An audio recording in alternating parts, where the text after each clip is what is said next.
moa zany no toeram-piofanana maison familiale rurale mampiofana ny tanora 17 taona ka hatramin'ny 30 taona. Mahakasika ny fambolena sy fiompiana zany tena fampiofanana ndraiky tanay zany.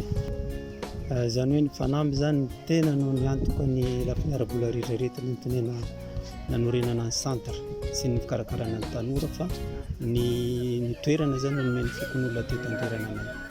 Eny tsy feran'olo ilay tanora mandeha eto aminay fa navaizana izy mbola raha tanora gasy zany izy dia raisinay daholo fa nifetrany taona foana 17 ka hatramin'ny 30 taona zany. Tsy hamerana kilasy koa ilay izy fa raha fomba afaka manoratra tsara izy dia fa raisinay izy. Saina agnarako za 21 ans nanomboka tamin'ny 2021 za tonga tato amin'ny centre. Magnaraka fambolena za, fiompiana, asan-tagnana, coupe couture. Hitako mety amin'ny fiainako ilay izy dia niditra tarato za. Avy ato Masoa za fa mipetraka any Antanandalo. Za zao afaka tafanerasera kokoa amin'olo tsara zegny. Ilay mahafinaritra za amin'ny centre le teknika zegny, le teknika fampianarana akato ndraindray tsy ary hitako takagny tagny takato za hitako.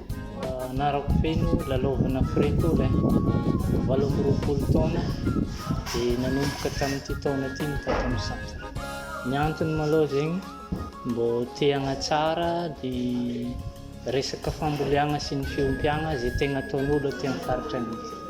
Ato amin'ny MFR zegny magnaraka ny fiofanana momba ny fiompiagna tantely ny tegna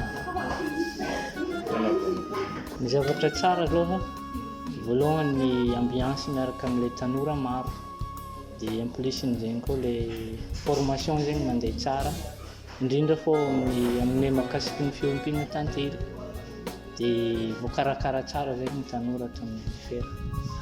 Hatramin'izay niarahako niasa tamin'ny fanamby dia ny MFR dia hitako fô tegna nandroso satria ny mpianatra moa na maro dia ny toerana moa mahafinaritra, ny mpianatra maharisika miasa dia mahay mitomboisa koa zegny ilay izy. Zegny ilay tegna hitako fivoaran'ny MFR eto Mahaongo. Raha eto amin'ny centre aloha raha tokony hatsaraigna amin'izao dia mikasika ilay rano fisotro madio satria mandeha lavitra ny mpianatra makarano any amin'ny 2 kilomètre miala amin'ny MFR ty mandeha manokarano reny rano. Raha zahagna dia tsy ara-pahasalamagna zegny ilay rano fisotro.